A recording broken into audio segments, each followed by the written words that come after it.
ئەمەبەستی هاوکاریکردنی ئەوانەی کە توشبووی پەتای کۆرۆنان و توانای دابینکردنی ئۆکسجینیان نییە ژمارەیەک گەنجی خۆبەخشی بەغدای پایتەختی عێراق بوتڵی ئۆکسجین بە بێبەرامبەر بۆ ئەو توشبووانە دابین دەکەن.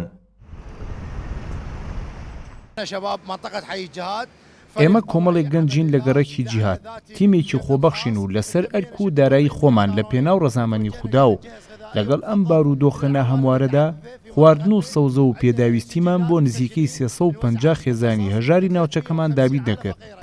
بەڵام دوای ئەوەی لەلایەن دکتۆر ئیهاب لە نەخۆشخانەی فورات و ئاگادار کرێنەوە لەوەی کە پێویستی زۆریان بە گازی ئۆکسجینە بەدەم داواکاریەکەیانەوە چوین و لەگەڵ کارگەی بەرهەمێنانی ئۆکسجین ڕێکەوتین بۆ ڕۆژانە دابینکردنی 30 بتڵ ئۆکسجین بۆ نەخۆشخانەی فورات. سوپاس بۆ خودا و داواکارم خودا عێراق و هاوڵاتیان لەم پەتایە بپارێزێت.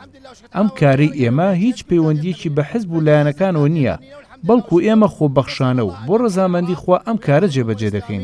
ويحفظ شعبنا هذا ان شاء الله من هذا الوباء. احنا اول شيء نشكر قناه سەرەتا سوپاسی کەناڵەکەتان دەکەین کە دەرفەتی بۆ ڕەخسانین بۆ باسکردن لە کێشە و گیر و گرفتەکانمان. ئێمە کۆمەڵێک گەنجی خۆبەخشین و پێشتر سەبەتەی خۆراکمان بۆ خێزانە هەژارەکان دابین دەکرد و ئێستاش بتڵی ئۆکسجین بۆ کەسانە دابین دەکەین کە پێویستیانە لەبەر ئەوەی نرخی بتڵی ئۆکسجین زۆر بەرز بۆتەوە و پێشتر بە 20,000 بوو بەڵام ئێستا بۆتە 200,000. هەر بۆیە وەک ئەرکێک هەستاین بە کڕینی بتڵی ئۆکسجین و پێدانی بۆ کەسانی کە پێویستیانە و پارەیان نییە. 24 سەعات ژمارەی مۆبایلەکانمان کراوەیە، هەر کەسێک پێویستی پێوێت تەلەفۆن بکات بۆی دابین دەکەین و شەوی ڕابردوو کەسێک سەعاتێکی شەو تەلەفۆنی کردو وتی لە نەخۆشخانە ئۆکسجین نەما و زۆرمان پێویستە و ئێمە بتڵێکمان بۆ دابین کرد.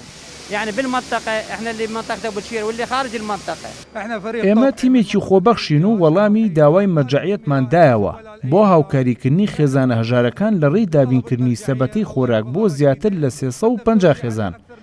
دوای ئەوەی نەخۆشخانەی فورات داوای بەهاناوەچوونی کرد بۆ دابینکردنی ئۆکسجین بەدەم داواکەیانەوەی چوین و ئەوان داوایان کرد ڕۆژانە 50 بتڵ ئۆکسجینیان بۆ دابینکەین، بەڵام کارگەکە و توانایی نییە، لەبەر ئەوە تەنها 30 بتڵ ئۆکسجینیان بۆ دابینکردین کە بیدەین بە نەخۆشخانەی فورات و ئێستا هاتوین بتڵەکان پڕ بکەینەوە و بە پشتیوانی خودا پرۆژەکە فراوانتر دەکەین لە ڕێی دامەزرانی سیستەمێکی تایبەتی ئۆکسجین بۆ نەخۆشخانەی فورات. بۆ مەبەستا هەستاوین بە کۆکردنەوەی کۆمەک و هاوکاری بۆ جێبەجێکردنی ئەو پرۆژەیە. خۆبەخشانە هاوکاری ئەوانە دەکەن کە توشبووی پەتای کۆرۆنان و بوتڵی ئۆکسجین و سەللەی خۆراک و پێداویستیان بۆ دابین دەکەن بە بێبەرامبەر.